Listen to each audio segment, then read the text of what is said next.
from God's Unchanging Word Studios in New Orleans, we are pleased to bring you news, nuggets, and insights with today's host, Tom Carey. Well, greetings, everyone, and welcome to God's Unchanging Word in another edition for our news, nuggets, and insights. Today is Friday, June 19th, 2020, and we have another powerful week of information and news stories to bring to you today. We're going to begin today talking about some of the violence that's going on in America. Is this becoming the new norm? We'll ask those questions. Then we're going to go to the 1920s, not the 2020s. 100 years later, is history repeating itself, showing you where we're going back to where it all began with the roots, believe it or not, of Antifa 100 years ago. Then we're going to tie it all in together to Luke 21:25, focusing on what God has warned us about in the beginning of where we are in roaring seas, from a couple of slides from that series from last summer. All right, so let's begin. But let's begin with something a little bit more upbeat. This is Father's Day weekend. So happy Father's Day to everyone who's paying attention. And we're going to go right to our first video. Humorous. It's become a tradition for us here on God's Unchanging Word, stuff dads never say. Let's play that video.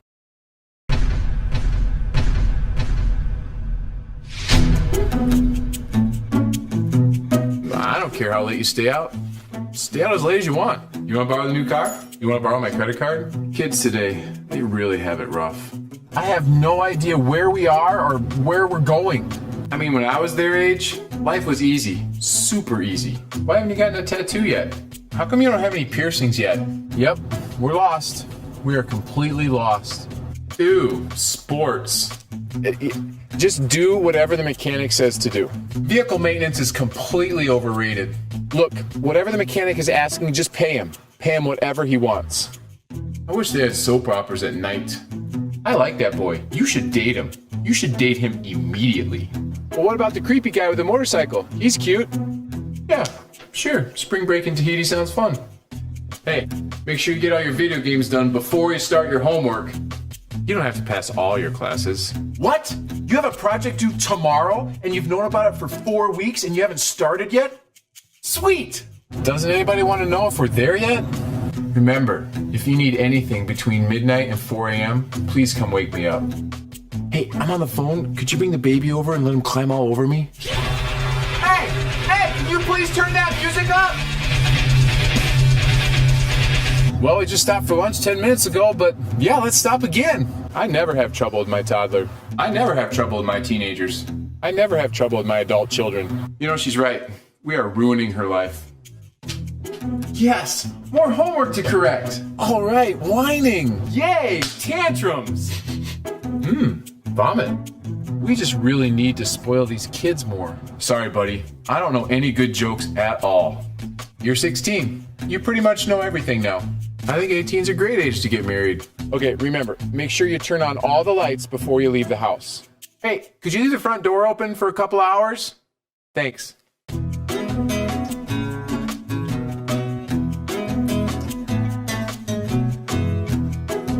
Whoa! Money really does grow on trees.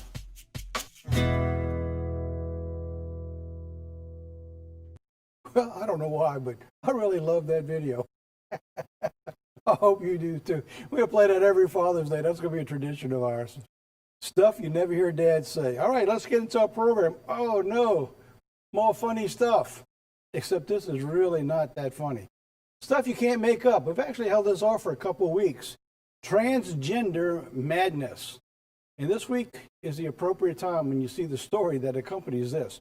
But first, you got to get this one.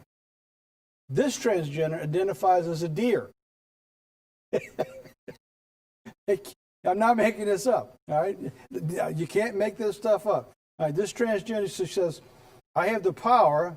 They can't take it away from me, bragged Steph Lure, I hope that's pronounced properly, known as Ferocious Steph. It's even sitting there in the picture like a deer. And honestly, there are some people that should be afraid of me. And because I represent moderation and diversity, I'm going to come for harmful people. So she's threatening people who are not afraid of her. She's going to go after them. I don't know. Identifying as a deer. What's next? Well, if Send it our way. We'll put it up here, God willing. We'll find a way to do it. Now, here's one of the reasons I'm putting it this way. Look at this rally. How do you like that? That was this weekend. That's right. That was this weekend in Brooklyn. Notice the safe distancing? Of course. No one says anything about it. I'm going to tell you something that's even more bizarre.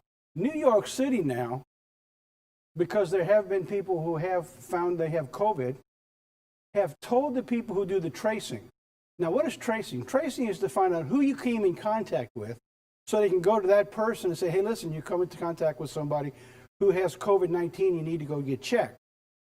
But here, while they've hired 1,000 people, going to cost New York State $5 million a month, are telling the tracers, don't ask the question if you attended a rally. No, I'm not making it up. That's true. That's true. Now, here's the bizarre thing. This is what the rally was. Blacks Transgender Rally. Really? I mean, how many black transgender are there in the world? I mean, how many transgender? I mean, there's less than 1%, period. But this whole rally was black transgender, is what that rally was for. Now, I'm going to show you why this is important as we go through this program today. Black trans lives matter. This is, well, God says He's going to pay us for where we are, and it's going to become like Sodom and Gomorrah. Now, we did a sermon just a couple years ago, and it was called America's Trojan Horse. All right, so you need to go online and take a look at that, because you see the gay rights movement was just the gateway for this nonsense that moves us into the time where God warned us of for Sodom and Gomorrah. But here's the bizarre thing. You seen all those people? How do you get that many people out for something like this? How about this one? No pride without trans black lives. It has gone from the gay rights movement, from the black movement, to now the trans movement. It continues to evolve itself to anything that removes any sense of morality toward God. That's where everything heads to. Breakdown of the civil society, breakdown of the family. The breakdown of the family is where this all began. So if you go back to the 60s, now I want you to think about this. What was the first thing they did in the 60s, besides removing the prayer, in the culture of our society that began the removal of God? Believe it or not, it wasn't this, it wasn't black, it wasn't white. It was the removal of the father figure and its importance to the home. That's where it all begins, because that is the culture of what God established on this nation. And here's why I say you can't fix this problem. Until you fix the problem of what God designed, I don't care how many millions and trillions of dollars you throw at this for decade after decade after decade, you don't change the psychological makeup of mankind. So you can't force mankind to accept and adopt what they don't even understand they're doing wrong. That's where the problem lies. And so trying to fix the problem we have this day, the systemic, and we had a nice talk about this last week after the program, and I keep trying to go back to where do we find the roots? And the roots goes all the way back to, if you're disobedient to God, you can't fix the problem. It's like taking and putting an ointment for a bee sting on cancer. It doesn't work. And so they can't fix the problem because they don't know what the problem is. And so while they try with everyone, and believe me, I know there's probably millions of people out there trying to fix this problem. And it needs to be fixed. But they can't fix it because they don't know the solution. And that's part of the reason we have today God's Unchanging Word. And I'm not talking black or white. I'm talking about people all over the world. Every race, every creed, every nation. But this is where it's been moving to for generations. And God warned us in the Bible that it would go that way. The final movement, Sodom and Gomorrah. That's where it's all going to go down to. So no matter how well you try to fix things, you can't fix them. Because you can't fix unless you remove sin. And if they don't even know what sin is, they can't remove it.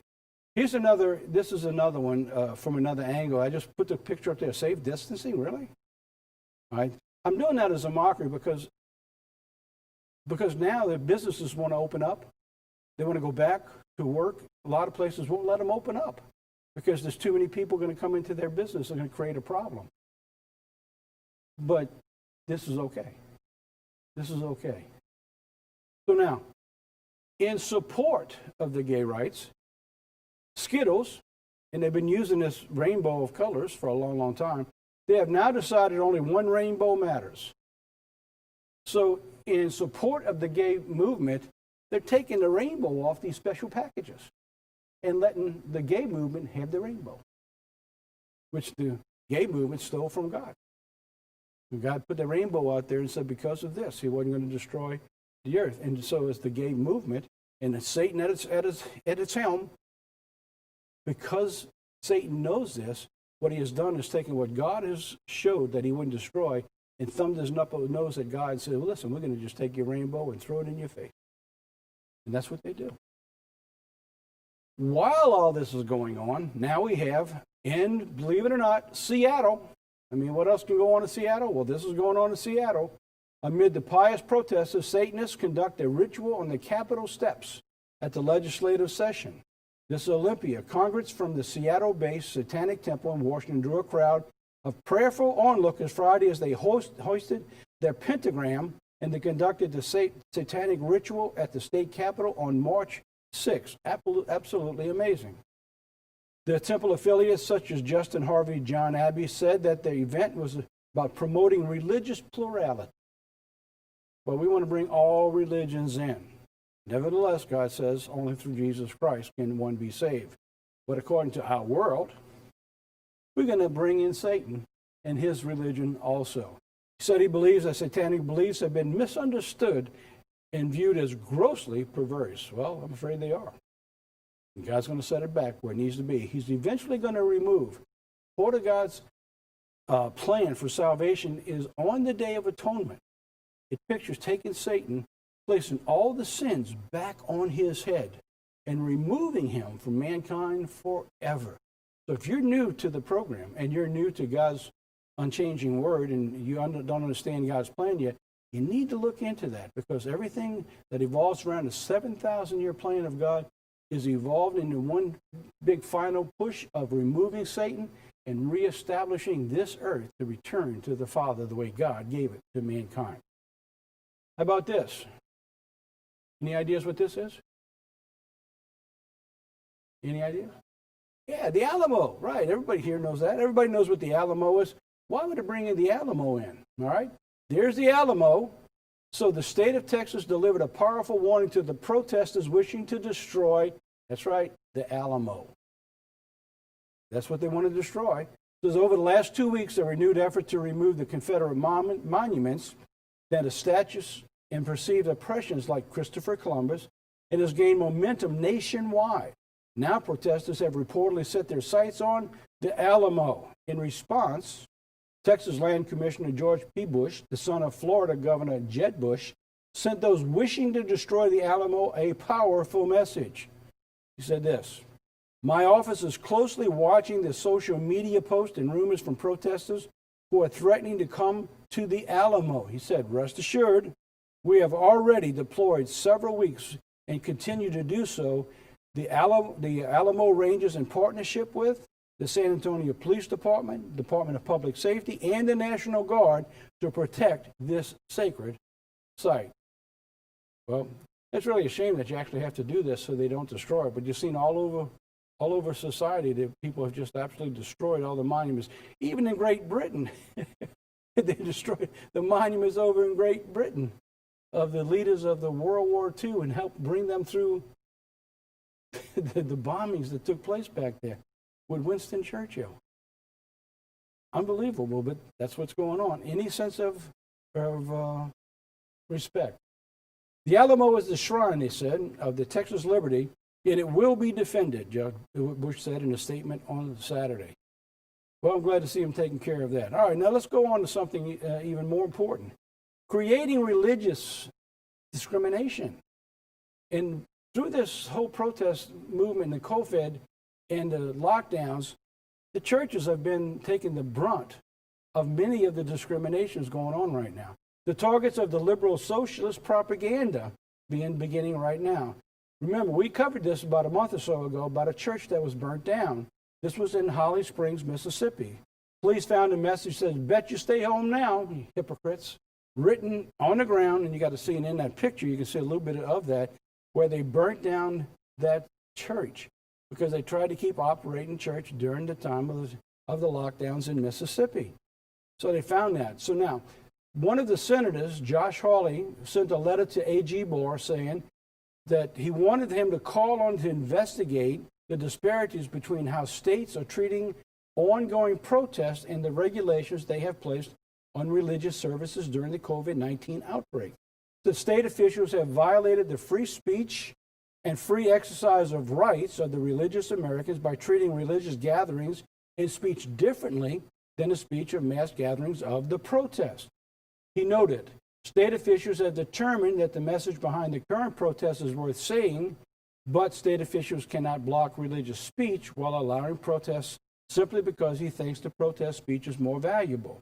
So he's asking for them to come in and try to find out why churches can't open and the protesters can have their rallies. So he, believe it or not, brought it to the state Senate. The Constitution says Congress shall make no law, and I put that in red, no law. Now, what does that mean? It means no law respecting an establishment of religion or prohibiting free speech exercise thereof, or abridging the free speech or the press, or the right of the people to peaceably assemble and to petition government for redress of grievances. This is amazing now. In a 5-4 decision, Chief Justice John Roberts sided with the court's liberal bloc in upholding the state's rights to impose the limits on the congregations in order to slow the spread of COVID-19. You got that? Now let me bring you back in your mind to the picture I showed you of the protest Sunday. You can't have 50 people in church spread out, but it's okay to protest. You see the hypocrisy of what we're talking about? This is not just the mindset. What we need to understand, this is the mindset of a spirit that's driving to remove God from society. That's the bottom line. Everything we see where it's going to, because Satan knows he has but a short time. So everything that you see that makes absolutely no sense, when you look at it from the realm that you're not fighting flesh and blood, but the spirits that are in power, that's where it makes sense. Because they're driving things that makes no sense, and they use the human minds and their frailties to go after it that way.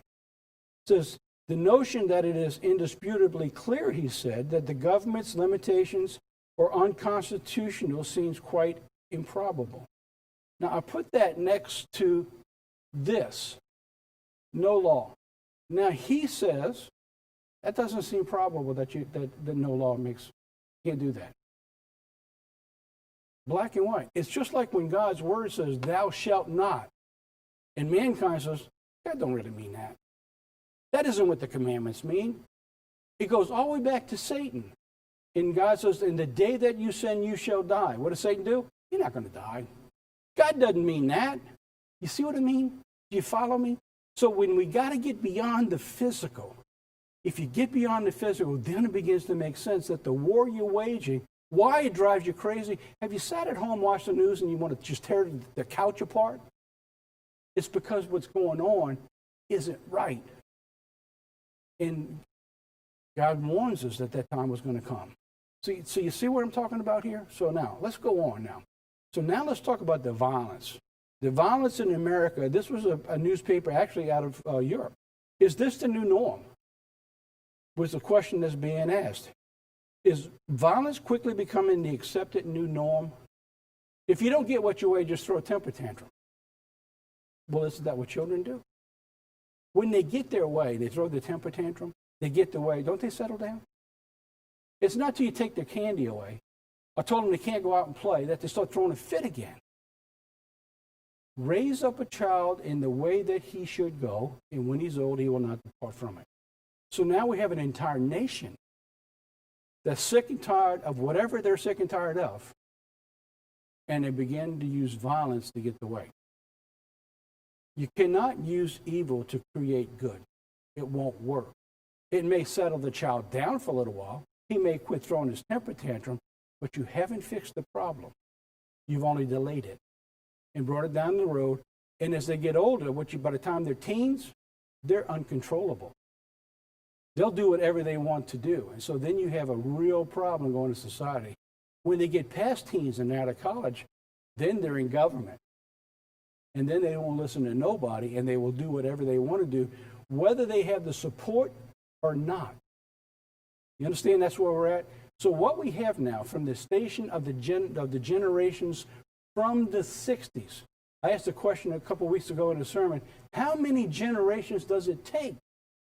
The problem is we've spoiled the children from the 60s. We've removed God. And every time our nation has thrown a temper tantrum, whether it's in the 60s with the free love, removing law, whatever it is, each generation now gets worse and worse and worse. What one generation tolerates, the next generation accepts. So now we have the generations who are allowed to get their way beginning to run the nation. That's why when they make their decisions, it makes no sense. Why does it make no sense? Because that's the way they have operated since they were children. That is the nation we live today. So now, last week we ended our program with going into the violence and talking about Antifa. I had no idea last week when we finished this program. We sat down and we had a round table with our team here and going over some of the things that we're discussing, that by Tuesday afternoon, Antifa will have taken over entire blocks of Seattle. They set up their own little nation, put their blocks up, put their walls up, and they declared it a free zone. It's theirs. They took it, they stole it, and they got away with it. They threw the temper tantrums, and everybody said it's a peaceful movement. Really. So we closed it with the violence in America last week. On the heels, when we were talking about the Black Lives Matter, is the violent insurrectionists, and this is exactly what I wrote last week. The violent insurrectionist, radical, mostly white group Antifa to be the new law enforcement of society. I had no idea Tuesday afternoon that they would take over Seattle's, that zone, right? That zone that they're in right now. Where does this come from? So let's take a look at that, and let's go into where we're at right now. The Capitol Zone, Capitol Hill Autonomous Zone called Chaz, and by the way, since I put all this together, they've changed their name. I guess they got a new country now. It's called CHOP, C-H-O-P instead of C-H-A-Z. Talk about that in just a second. It's the People's Republic of Capitol Hill. It even uses the phrasing that sounds like Russia, because basically that's where it all began with years ago. Now that's a picture. So by the time you get this, you know all about this part of it. So let's move on here a little bit. It says, you are now leaving the USA, and this is what the headlines was. The armed protesters that created the autonomous zone. We are removed from the rest of the nation. It's called the Antifa, the law of Chaz. Now, I've seen some videos of things going on in there, and I was going to copy and bring them here, but some of them were so disgusting, I didn't even want to show them. I honestly didn't even want to show them. To be honest with you, every second word I'd have to bleep out because it was cursing, constant vile language that goes on there. So they got rid of their police department, and now the Black Lives Movement, at the helm of Antifa, believe it or not, has their own police department. So take a look here. That's inside the movements. That's actually inside the movements. Now I noticed one more thing. I've never heard anybody talk about this, but I went back and looking at the looting and the violence and the burning. You know what's interesting? Is that these people in this type of garb, they're the ones who's rallying the troops and stirs them to do things. But when you get into the looting, go back and look. Let me ask everybody here, go back and look. You find almost nobody in these black outfits going in and looting. They're there to stir everybody up, to keep a movement going to take and destroy the power of the nation. And they're using the gullibility of the people in the protest to destroy. Go back and take a look. Because I went looking myself, said every now and then you find somebody with a black shirt on, but you don't see this. That is what begins the movement. Who brought in all them bricks and them pallets all over the country? Who brought in the Molotov cocktails? The van filled with bottles of Molotov cocktails in the back with the barbed wire. It was the Antifa group. Now, Bill Barr says he's got evidence of it. We'll find out where it goes down later on, but I'm going to bring you some of the roots of that today. New York Times, Chaz says the free food, free speech, free police. Free of police in Seattle's autonomous zone. The mayor of Seattle, you've heard this before, it's like a block party. We're having a great time over here. It's going to turn into the summer of love. Well, it didn't turn into the summer of love for the people who lived there. They're moving out. Everybody has to move out. The businesses are afraid to even open up, so their businesses are still shut down inside this love zone. Senator Mary Jenny Durkin could not explain how long the Seattle residents could expect the Capitol Hill Autonomous Zone in downtown Seattle to exist, and said it would turn into a summer of love.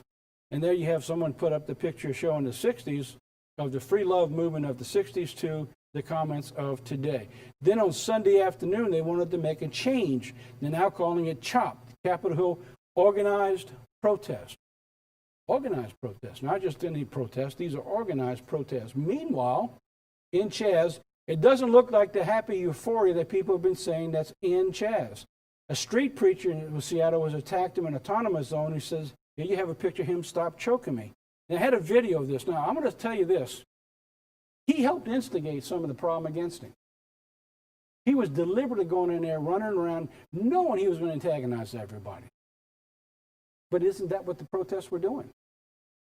So doesn't he not have a right to do that? This man jumps on him, evidently he's gay, squeezing him where he couldn't breathe. He eventually pulls his mask down, starts kissing him on his face. He said, how do you like to have a gay person kiss you? It was disgusting.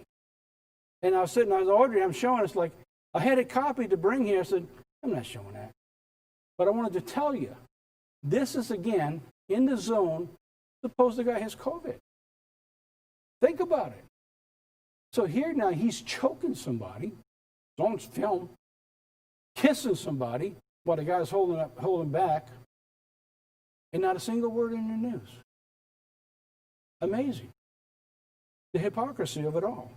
This free speech may not be as advertised. Several people in Chaz demanding that the preacher be removed from the autonomous zone for speech about Christianity that offended them. How dare you bring Christianity into our zone? Now, he was done it obnoxiously. I agree with that. You know, if he was here, I'd ask him to please sit down and leave myself, the way he was doing things. But did he not have a right in that zone? Well, that's what they claim they have a right to do. Meanwhile, Chaz has given a list of about 30 demands, and I'm not going to bring them all here because they keep changing. And they get more and more and more, including the abolition of the police department, the attached court system, so no police, no courts, and we do not request reform. We want to demand the abolition. Just get rid of the police altogether. This means 100% of funding, including the existing pensions of the Seattle Police Department. So if you were working there and you were a police officer who've done a fine job for 40 years or 50 years and you're trying to get your pension, it's all gone if they get their way. No negotiating. In fact, I think now they're starting to negotiate. I think they've painted themselves into a corner. So we also demand that the city disallow the operations of ICE. We want to make sure the illegals who sneak into our country get to stay. And nobody's going to tell them what to do inside the city of Seattle. What are the origins of all of this? All right, what are the origins of the Antifa? Actually, you can trace it back down 100 years to the 1920s. This is more insignificant than you ever imagined. The 20s, the 1920s, is the decade of change for the world. Following on the heels of World War I, the 20s movement began the instability of nations all around the world. Very similar to the time we are today, 100 years later. By the way, I don't know if you knew this or not, but God sent warnings to ancient Israel that lasted for about 100 years through different prophets. When Israel finally went into captivity, they went in 3 ways over the course of so many years. And here we are, back to its roots, and you're going to find that back to these roots go to Russia and Germany. Watch this. Let's go into that now. What are our nuggets here? So what are we looking at going into all of this? You know, we know that we are to watch. And we've been told that if you've been in a church like I have since 1971, and many people write to me have been in churches even before that. We know for many decades that we understand that false Christ, wars, rumors of wars, famines and plagues, we know we have to watch all that. But we've always had these, as people say, right? And many in the church, when I talk to them, we talk about prophet, they say, but Tom, we've always had this. Yes, we have, but not to the extent that we're going into in this time. But now, over the past 7 years that we've been putting together in our church, we've seen how God has laid out his plan in the duality of events of the former and the latter, the physical and the spiritual. You can hear me say that over and over and over again. Probably you're tired of me hearing you say that, but it's because we need to understand how God has done and what he has done and set up for us to confirm what we are seeing, but more importantly, by understanding the dualities, God has left for us a trail to understand the current events, preparing us for what's coming next. If you had the opportunity and God was working with you and say, listen, let me tell you what's coming. Because you see, when this happens, if you're not prepared for it, you're going to be succumbed to it. Isn't that worth something? If somebody came to you and you were going down a highway and it followed a flood and the bridge was washed out and it was nighttime and there's no lights, wouldn't you appreciate somebody saying, look, right around this turn, you got to stop because there's no bridge. You're going to go into the water. You're going to go off that cliff. That's what God's telling us. So right now, what God has done, he's laid out the past, and he's done it through duality of times of former and latter, from the Old Testament to the New Testament, and in modern times over the last 100 years, the physical to the spiritual. He's given us a roadmap on what to look for. So by knowing that, we get to be able to understand when you see news events today, it tells you where you are in time in God's plan. You don't have to worry about prophecy because God's got everything out there already. What we need to know is where are we at in realm of the prophecies he's already given. That makes sense? All right, we don't have to go into crazy things. How do we go? Here's the question. How do we go from today to the events that we find in Revelation in the rise of the beast? Now, by the way, I haven't gotten away from Antifa yet. I'm giving you the roots and the foundation and what surrounds everything, what's important today. Where do we go to from Revelation and the rise of the beast? First, the Pope is reinventing global education. Remember, you've heard me talking about that now for almost a year.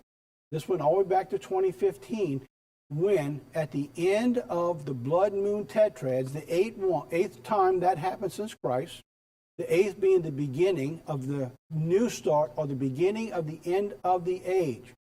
I believe that we're going to look back when Christ returns, we're going to go back to 2015 and saying, there it was, that was the time that God began it. 3.5 years later, almost to the day, 3.5 years later, you had the heavenly signs.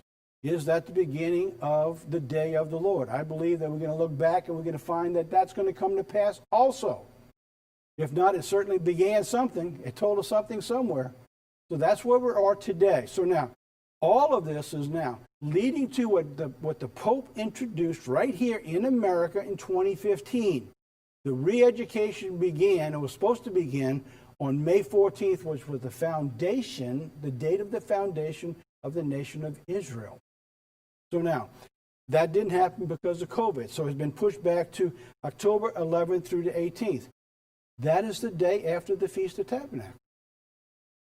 He comes riding in right after the Feast of the Tabernacles and the last great day. I found this particularly interesting because when he was here in America, he came in between Atonement and Tabernacle. And he left the United States the day before Tabernacles began. Now he's going to begin his movement after Tabernacles is over. It's almost like God is preventing him from intervening on God's plan of the tabernacles and the return of Jesus Christ. I don't know that that's true, but I find it quite interesting that he's all around it, but he's not in it.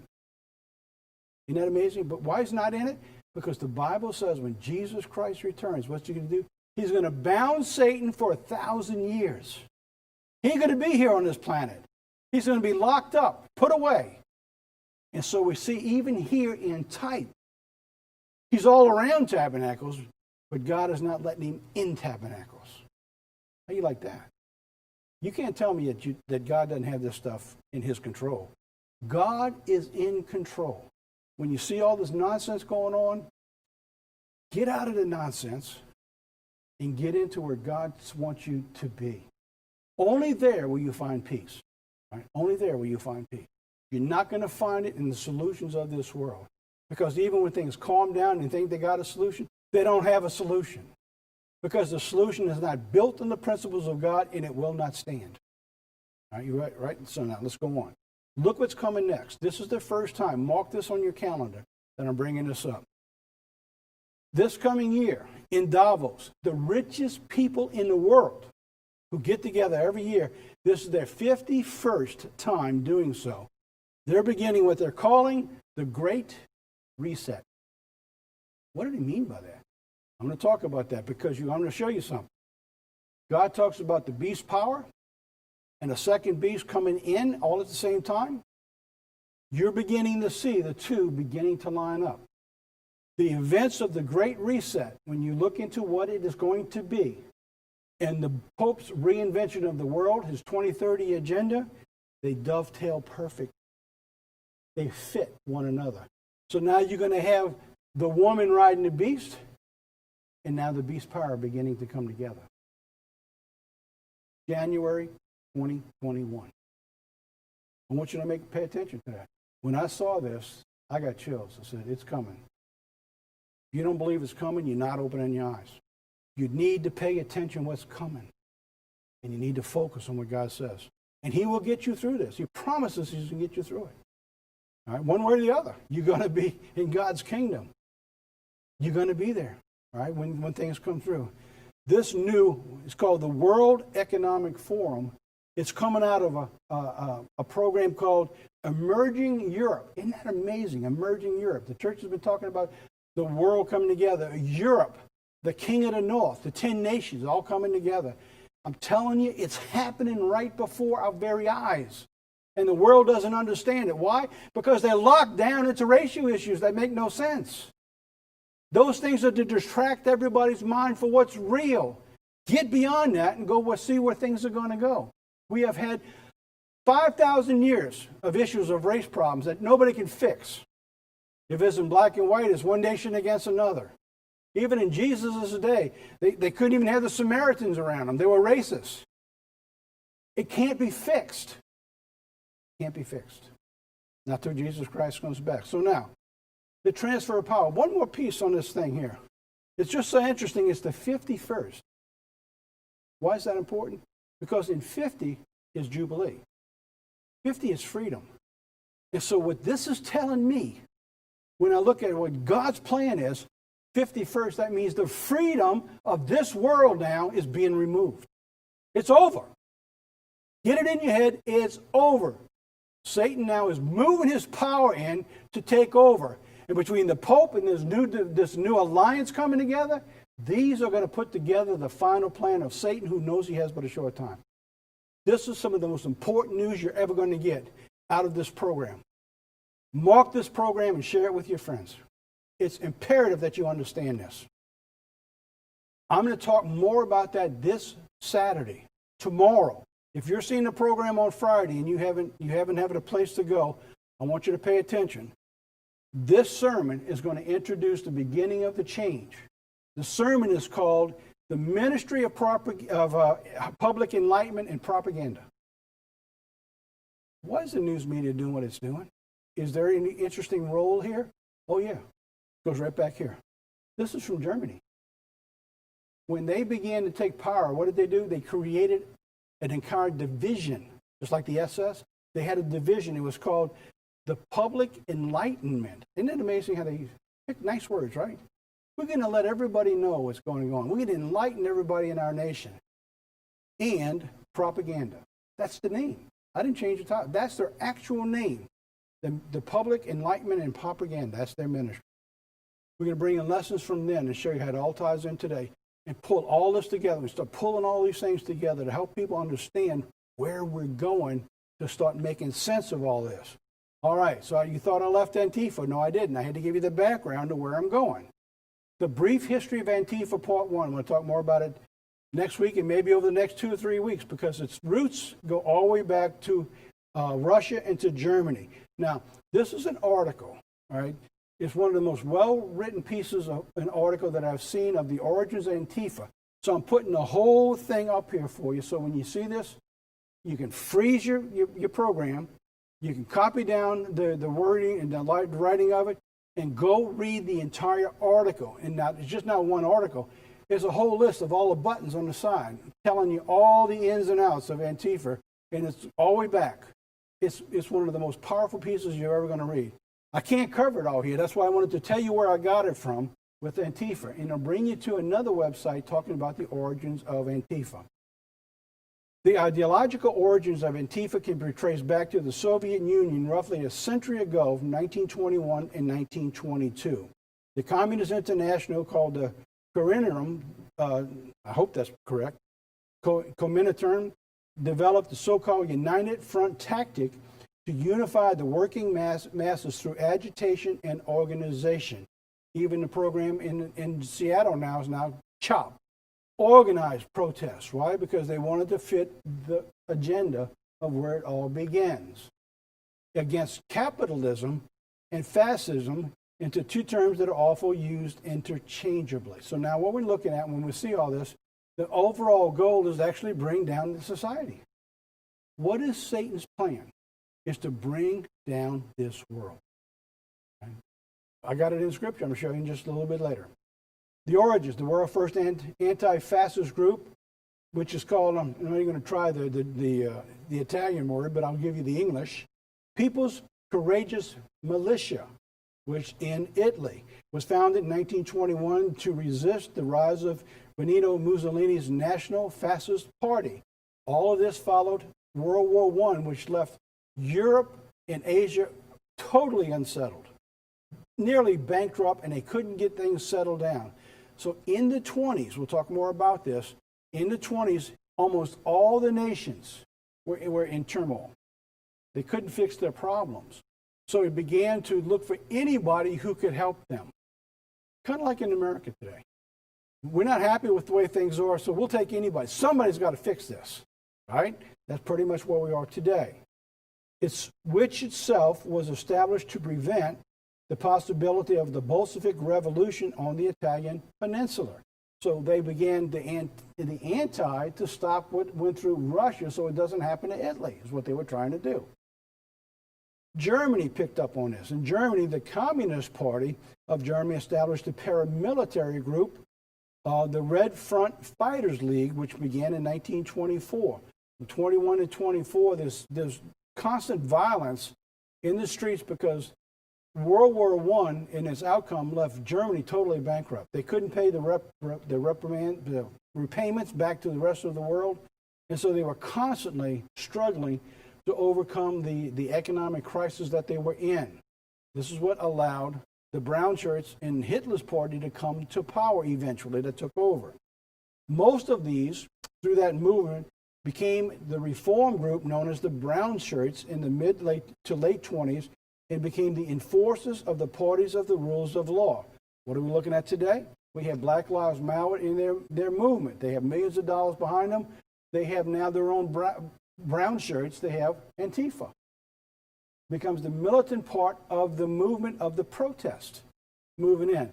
Very similar to what was going on back in the 20s. It has the exact same pattern and roots. Different argument, same pattern, same problem. Brown shirts are famous for their operation outside of the law in their violent intimidation of Germany's leftist and Jewish populations. Through their violence, people said, no, we don't want to stir them up. Let them have their violence. We'll just leave them alone. And here we are today with all the violence being stirred up, buildings burnt down, almost no one going to jail. And everybody said, well, just leave them alone.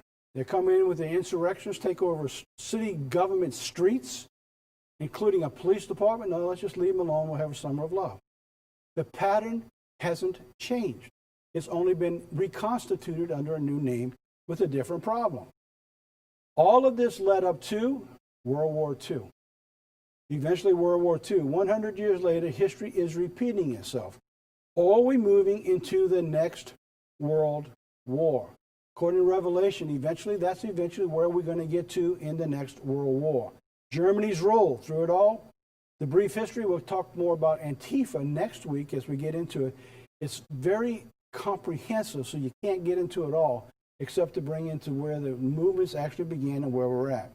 The common tactic of Antifa in the United States and Europe is to employ extreme violence and destruction of public and private property to goad the police into a reaction. Antifa is not only tolerated, but is being paid, believe it or not, this is from a German newspaper, they're being paid for by the German government to fight the far right. And I've got the name of the newspaper here, Zürcher Zeitung. My wife speaks a little German. She'd probably do a better job at that on Audrey. But this is what came out of that writing over there. It said Antifa is not only tolerated, but is being paid by the German government to fight the far right. All right, going on. One last point on this before we move on. The words of John Wesley, Christian reformer and founder of the Methodist movement. What one generation tolerates, the next generation will embrace. So if we allow this to go on, the next generation of the younger people will continue to use the violence to get their way, to do what they want to do. All right, let's take a break. All right, we're going to take a break. We got another little funny version. Now, this is our commercial break. Let's say that. Today, we're going to take a little commercial break, another funny video on Father's Day, June 21st, 2020. Take a look. I'll be right back. If you're a dad, you're not afraid to work hard. Never give up. Never compromise. And the best dads always look for ways to get better. I'm looking for something to energize me. I'm looking for something to push me further. And I'm looking for something to go with these nachos. Dad Fuel, the energy drink designed just for dads. So I can finish the fight. So I can finish the race. So I can finish mowing the lawn. And later on, I might watch some golf. The fuel dads need to do the things dads do. Climb the highest peak. Go the furthest distance. Check the scores. Read the newspaper. Give amazing relationship advice. Why are you crying? You should really talk to your mother about that. Dad Fuel comes loaded with taurine, ginseng, and 100% of your daily recommended value of Hi Hungry, I'm Dad. I start every morning with the 4 Ds. Devos, donuts, Dad Fuel, down blanket. Breakfast of champions, baby. Now available in 4 bold flavors. Original orange, Grow Model raspberry, Grow Master mango, and I thought I told you to take out the garbage grape. You can't touch my passion. You can't touch my drive. And you definitely can't touch my thermostat. No way. So whether you're thirsty for victory Or just plain thirsty. No, seriously, it's empty. Can I get another one? Dad Fuel. Because I am fearless. Because I am unstoppable. Because the players on TV aren't gonna yell at themselves. Come on! Throw the ball! Welcome back. Definitely king of his castle. Definitely king of his castle. Welcome back. All right, let's get into the nuggets portion of all of this. All right, what are we talking about here? How have we entered into the time of Luke 21, verse 25? This comes from the series Roaring Seas. I just got a few slides here. I want to show you how this all plays into the time frame of where we are today. All right, let's get into this now. Roaring Seas, right? Luke 21, verse 25. This is what the scripture says. There shall be signs in the sun and in the moon and in the stars and upon the earth, distress of nations with perplexity. Now this is an amazing word, with perplexity here. Only used one time in the entire Bible. With perplexity. The sea and the waves roaring. You know, for a lot of years, and if you go watch that 2-part series, I think it's just 2 parts, is that I never covered the second half of that verse. I've always covered the first half, but I got away from the second verse, and when I started looking into it, it became more powerful about what that's saying than the first part. And that's basically where the series went to. Roaring seas in Luke 21:25. All right, so there's the scripture again. Sea and waves roaring is what we're adding to it. The word perplexity, this is very important because you see, we're moving into a time where people are trying to fix problems. And they honestly really want to fix the problem. So how come you can't fix the problem? What's going on? The word in Strong's is number 640. All right, it's a New Testament, it's a Greek word. Aporia means in a quandary. Like the world is in a quandary. A better way to understand it is this. at a loss for a way, finding no solution for a way out without resources. In Matthew we read, Jesus Christ says, unless he cuts time short, no flesh is going to be saved. So because the world can't find its own problem, the problems that are being fixed is going to destroy the world. That's where it's going. So Jesus knows that. And he's going to come back, he's going to cut time short. So when you read this, you need to understand, the world can't fix its problems. And the prophecies of God's holy word shows you they're not going to fix their problem, no matter what they do. So don't be sucked into thinking, hey, this is a good idea, let's do it. It may solve a temporary fix. It will not fix the problem.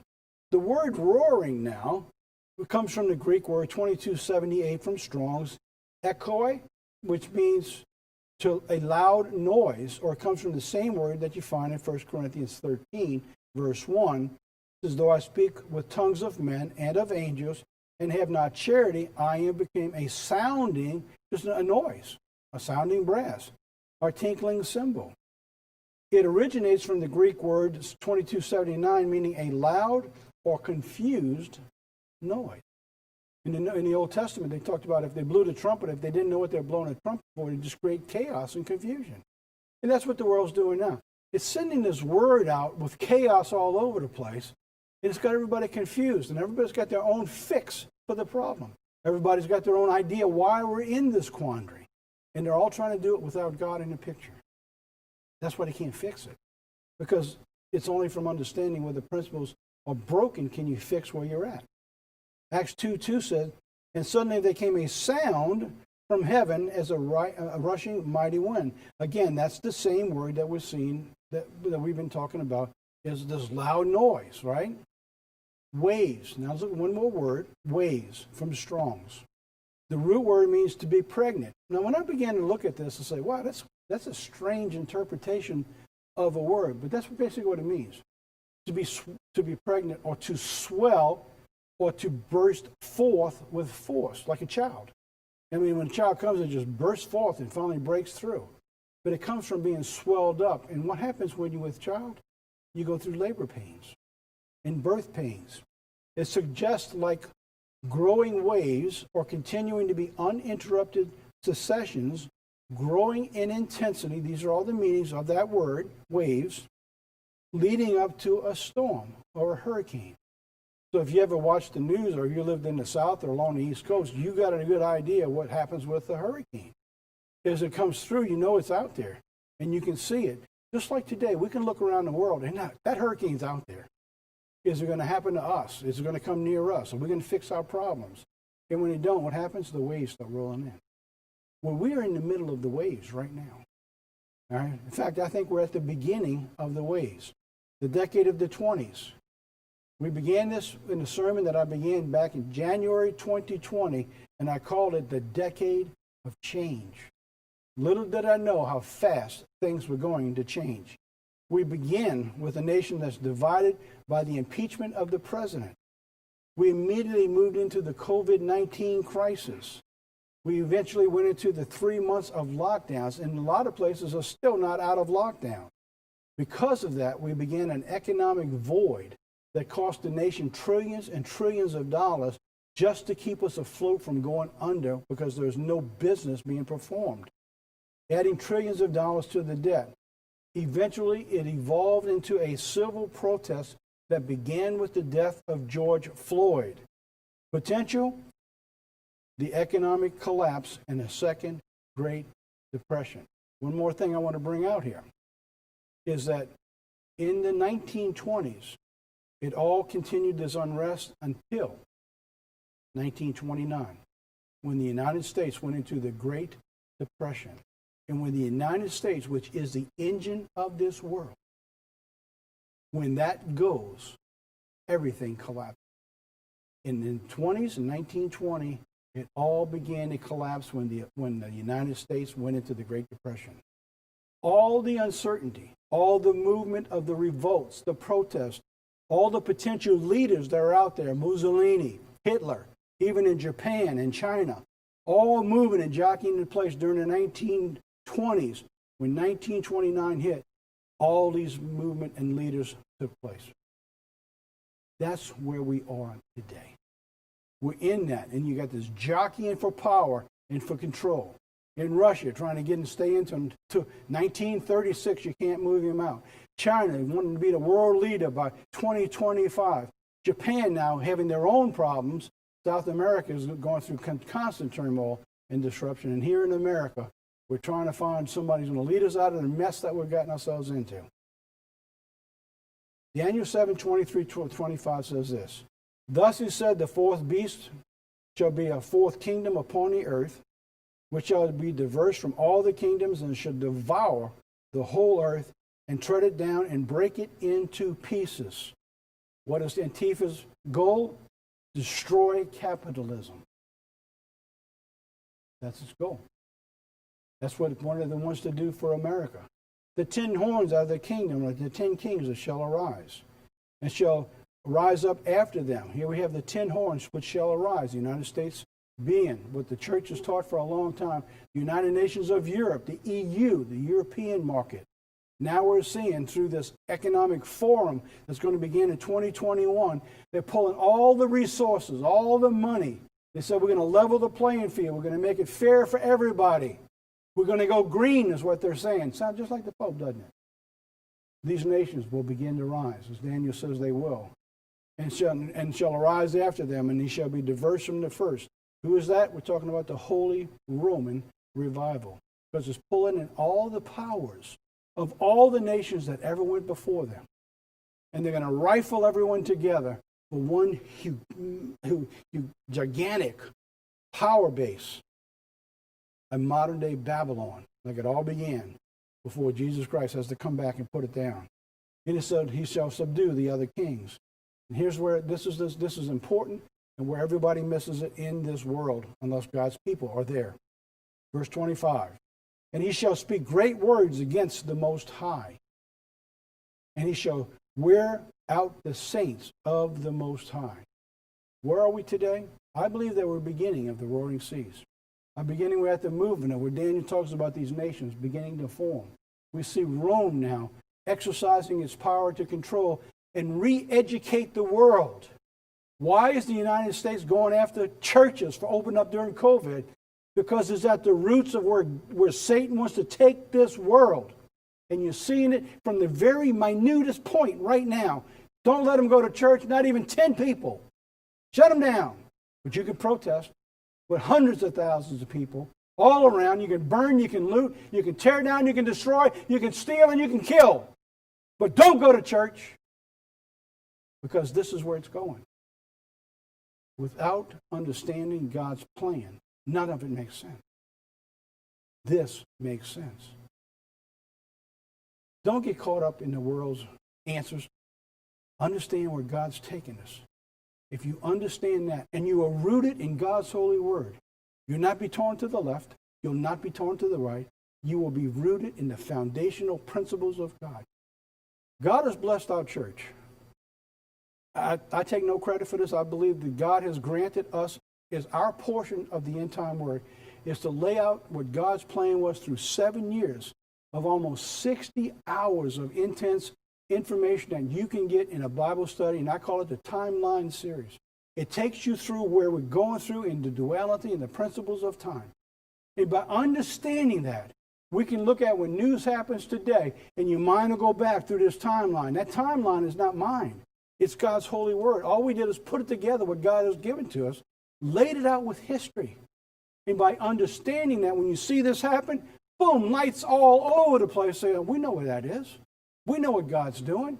It is going to give you the peace, the security to be able to be stable in this end time and not let this world disrupt where God's calling for you is. You can't give up on that. You've got to focus on God's plan, and he will protect you where you are. He promises he will. I know there'll be some martyrdom, but you see, those people are already protected. Because God has given them the ability, the will, and the strength to love God more than life itself. And some of those people he will use as martyrs to bring more people. And right now, we're at the beginning. And I was talking to a minister in our church last night, and I said, listen, you need to understand something. We are at the beginning, over the next few years, of the greatest conversion of God's people into the work, into the truth, and in the history since Jesus Christ. Revelation says it is the time of the innumerable multitude. And if you're watching this program, maybe God is calling you to be a part of that work. I hope you will. I hope you'll take time to realize how important this is and the work is for you and I and the calling that God has given to us. It is the most important work there is on the face of the earth. Not just ours, but all of God's churches. Our prayer is that all of God's churches, whether they're big or small, no matter where they're scattered, that whatever God's plan is for that church, that they fulfill their calling to God. And if they do, then more people will be served. And we'll all be a part of the plan. And when we meet in the kingdom, everyone got to give each other a hug. We won't even have to wear masks in the kingdom. Well, that's our program. All right, let's begin to wrap this up. All right, June 19th from the Home Office. In the mail this week, going out, Keys to Overcoming Spiritual Battles by Steve Council. And the sermon I did actually a couple years ago is a Promise of the Father, which centers around Pentecost. So hopefully you get those too. If you're not on our mailing list, please get on the mailing list, write in and be a part of the work that we're doing here. This coming Saturday, tomorrow, if you're watching this on Friday when we put this out, and you don't have anywhere to meet, if you've got a place to meet, go meet with the brethren. But don't forget us. Come back and watch us later. Is the sermon I'm going to be giving. I don't even have it put together yet. All I've got is the foundation so I can put some graphics together and the concept of where God's taking us. And I pray that God will bless this sermon, because I think it's one of the most important sermons to date. The Ministry of Public Enlightenment and Propaganda, Lessons for Our Day. Important sermon that's coming this week. Will tie on the heels of everything I told you today that's going on. Well, that's it. That's our program. And as always, we want to end our program with something a little more upbeat. This time we have something not only is upbeat, but it's funny. This is Stuff You Never Hear Fathers Say, Part 2. Let's take a look. I'll be right back.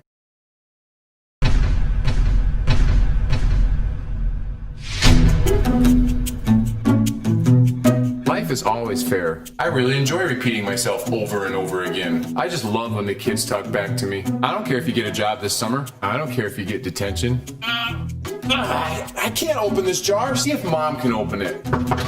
Just take your time in there, okay? No means maybe. Hey, why don't you bring that ball inside and play with it? Hey, don't put that back where you found it. Just leave it on the floor. Ew, bacon. If you put a dent in the car, it's really no big deal. It's 10 a.m. Go back to bed. Look, whatever your friends are doing, just do the exact same thing. I got more than enough sleep last night. If your friends are okay with it, then I'm okay with it. Stop signs are just a suggestion. You don't need a chaperone. You don't need a seatbelt. You don't need a savings account. You should buy the jeans with the holes in them. Hey, we're all gonna go to church, but you can just sleep in, okay? Can we please just hang out in here for another 10 minutes? Hey, can we get some more bickering back there? All right, bills. Yay, traffic. Woohoo, taxes. Yes. Laundry. Hey, can you kids come in here and jump on my bed? Quick, go tell Mom what happened right away. You don't need to finish your dinner. Hey, look at your phone when I'm talking to you. I wish I had a smaller TV. We got you that phone for a reason. Texting boys. All right, everyone, listen up. Mom and I are going out of town this weekend, so please, mess up the whole house while we're gone. Please throw a few parties while we're gone. Please forget about the dog entirely while we're gone. Hey, when you're finished pouring that, can you just leave it out on the counter all day? Thanks.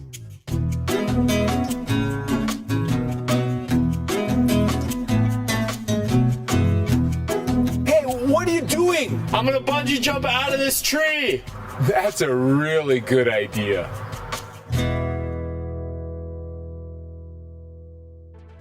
I love them commercials. But that's it for our program. I know there's a lot to think about today. But while you're thinking about it, when you're home this weekend, hope you have a great weekend. Happy Father's Day.